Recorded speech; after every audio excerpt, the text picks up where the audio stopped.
सकाळची सुरुवात मस्त रिमझिम पावसाने सुरू झाली. मग म्हणलं चटपटीत थालीपीठ करूया.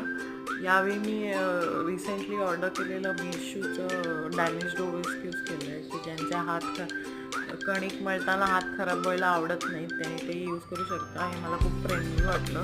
आणि पहिले मी आधी थालीपीठ किंवा कणिक करायला कंटाळ करायचे, कारण हात खराब व्हायचे म्हणजे.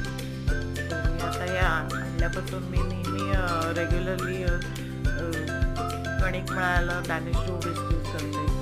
मस्तपैकी खमंग थालीपीठ झालेलं आहे बघा, आणि खूप इझी आहे.